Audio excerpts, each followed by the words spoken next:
ખબર ગુજરાતમાં સમાચાર મળી આવ્યા છે કે સોમનાથ સંસ્કૃત પાઠશાળા જે રાજકીય નેતાઓ અને પરંપરાગત જ્ઞાનના અભ્યાસ માટે જાણીતી છે, દેશના ઋષિ સંસ્કૃતિ અને ભવિષ્યના સમાજ માટે અતિ મહત્વપૂર્ણ બની ગઈ છે। વડાપ્રધાન નરેન્દ્રભાઈ મોદીની પ્રેરણાથી આ સંસ્કૃત પાઠશાળા વધુ વિકસિત થઈ છે, જ્યાં વિદ્યાર્થીઓને વૈદિક જ્ઞાન, પુરાણ, જ્યોતિષ, વૈદિક ગણિત, આયુર્વેદ, વાસ્તુશાસ્ત્ર અને અન્ય ધાર્મિક વિધિઓનો અભ્યાસ કરવામાં આવે છે। આ બધું જ ત્યાં કરાવવામાં આવે છે, ત્યારે આ બધું સમાજમાં જ્ઞાન અને પ્રેરણા ફેલાવવા માટે આયોજન કરવામાં આવ્યું છે। તમ સોમનાથ શરણમ પ્રપદ્યે। મારું નામ છે પંડ્યા મિલન। હું અહીંયા સંસ્કૃત પાઠશાળા શ્રી સોમનાથ સંસ્કૃત પાઠશાળા જે આપણે અહીંયા સોમનાથની અંદર ચાલી રહી છે એમાં એક પ્રાધ્યાપક ગુરુજી તરીકે ફરજ બજાવું છું। આપણે અહીંયા સોમનાથ સંસ્કૃત પાઠશાળા એક એવી સુંદર પાઠશાળા છે જે આપણી સંસ્કૃતિનું ખૂબ સરસ રક્ષણ કરે છે। એવું કહી શકાય કે પ્રાચીન કાળની અંદર પહેલાં ઋષિ મુનિઓ આ ગુરુકુળો ચલાવતા અને આપણી સંસ્કૃતિને વેદોનું, જ્યોતિષનું, શાસ્ત્રોનું અધ્યયન કરાવતા। એ જ પ્રકારની પદ્ધતિથી અહીંયા સોમનાથની અંદર સંસ્કૃત પાઠશાળા ચાલે છે, જેની અંદર અમે બાળકોને શ્રી સોમનાથ ટ્રસ્ટ દ્વારા નિઃશુલ્ક અભ્યાસ કરાવીએ છીએ, જેમાં કોઈ પ્રકારનો બાળકો પાસે રહેવાનો, ભોજનનો ઇત્યાદિ કોઈ પ્રકારનું શુલ્ક લેવામાં આવતું નથી। બાળક 9થી લઈ અને 12 સુધી અહીં અભ્યાસ કરે છે। સંસ્કૃત વિદ્યાલય જેમ કે શ્રી સોમનાથ સંસ્કૃત યુનિવર્સિટીમાં અગ્રે અભ્યાસ કરે છે બાળક અને PhD સુધી આગળ વધી શકે છે।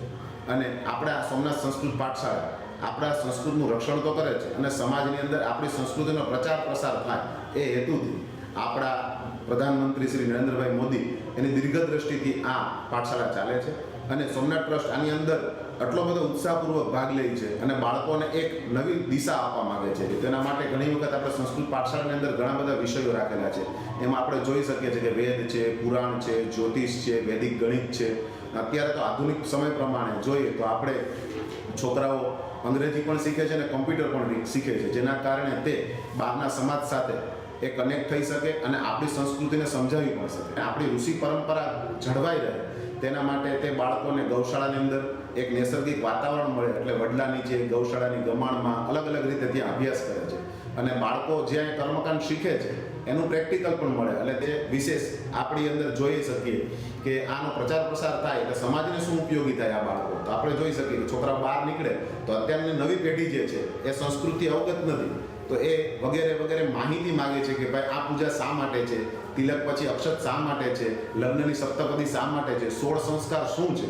તો આ બાળકો શીખી અને સમાજની અંદર જાય તો એ આપણી સંસ્કૃતિનો સારી રીતે પ્રચાર પ્રસાર પણ કરી શકે અને યુવા પેઢીને માહિતગાર કરી શકે। તો અત્યારે આપણે જોઈ રહ્યા છીએ સ્વાભિમાન પર્વ શ્રી વડાપ્રધાન નરેન્દ્ર મોદી સાહેબના દીર્ઘદ્રષ્ટિ નીચે આપણે ઉજવી રહ્યા છીએ, જેની અંદર આપણા શ્રી સોમનાથ સંસ્કૃત પાઠશાળાના બાળકો આખા ગુજરાતની અંદરથી આવી અને ઓમકારનો નાદ કરે છે। સવારે એનો ઘંટાનાદ કરી, મંદિરની અંદર શંખ વગાડી, ડમરૂ વગાડી અને પ્રારંભ કર્યું। અને આ સ્વાભિમાન પર્વ ઉજવવાનું કારણ જે છે કે અત્યારની યુવા પદ્ધતિ, જે યુવા જનરેશન છે, જે આપણે અત્યારે જેનજી શબ્દ વાપરીને કહે છે કે જેને ખ્યાલ જ નથી કે આપણો આ વારસો શું છે, 1000 વર્ષ પહેલાં આ મંદિર સાથે શું થયું હતું, એ લોકોને, એ નવા પેઢીને, નવા બાળકોને ખ્યાલ થાય, આ જનરેશનને ખ્યાલ આવે કે આમાં કેટલી આહુતિઓ દેવાની, કેટલા લોકોએ પોતાનું બલિદાન આપ્યું હતું, અમીરજી ગોહિલ, વેગડા ભીલ, આ બધો આપણો ઇતિહાસ રહેલો છે, કેટલી વખત આને લૂંટ્યું હતું અને એ લોકો સુધી માહિતગાર થાય અને સોમનાથ દાદાનું મહત્વ શું છે એ લોકો જાણતા થાય અને આ યુવા પેઢીને મહત્વ ખ્યાલ આવે।